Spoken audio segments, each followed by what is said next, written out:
there's a great Edelman study out in 2023. I think they continue to update this as well. But NGOs are not trusted. The media is not trusted. The government is not trusted. Who is business?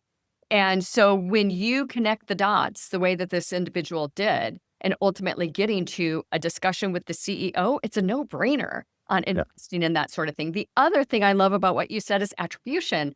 Talk to us a little bit more about why you think people are focusing on it too much. Is it just because it's one of the greatest and you know, coolest technology tools out there right now that we can attach to everything? Or, are we being sold a bill of goods, or is there really good reason for it?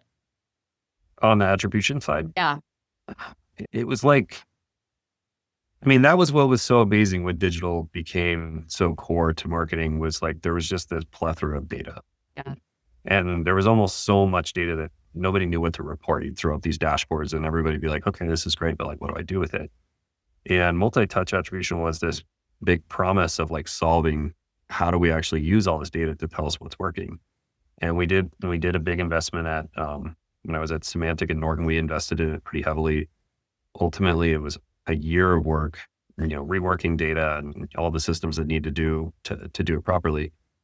And ultimately, it just gives you false signals, in my opinion. Like, there's all of this data like comes down to what's being tracked and how. And there's always this false attribution that direct web traffic is your number one source, organic traffic's your number two. But direct traffic, like, you have to stop and say, how did you hear about us and why did you come to our website? Because I had this happen. My last company was private equity owned, and private equity is very, very like spreadsheet driven. And we went down the path of multi-touch attribution because they wanted to see the data. And ultimately it said, organic traffic is our number one source for revenue. Like, go invest in just organic traffic. And I was like, well, you don't understand that half the time that organic traffic is someone typing in your brand's name into the browser, which takes them to Google, then they click on your website, and that's tracked as organic traffic. And you lose like what actually happened prior to that. Exactly. Yeah. Back to their original conversation about air cover brand awareness. I mean, that's how it happens. Yeah. And I'm not saying don't track all of those touch points and look at the data. We look at that often because it helps us kind of see what was that original, touch point. What was the source that they came from? Was it a paid search campaign? Was it from an event? Whatever that is.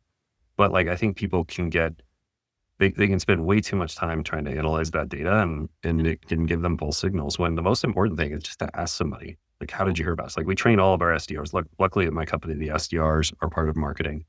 Right. I've always advocated for that because I believe marketing's job is to deliver qualified opportunities to sales, and you can't do that without the SDR function.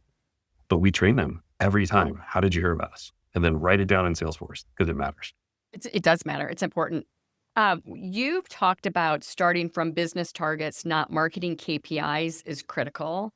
Can you circle up this conversation that we've had and why that shift is so important for marketers setting up the reporting mechanisms today?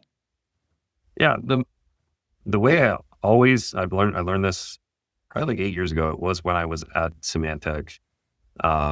I told you about this, what's called the reverse demand gen waterfall. Right. And I always start, when we start having conversations of, what does your budget need to be, or what's your plan for the year? I turn around and I immediately say, what's the revenue goal for the year? And that is the most important thing, because if you start with what is the revenue goal, immediately, like I talked about before, of sales air cover and aligning with the CEO's goal, that's everybody's goal.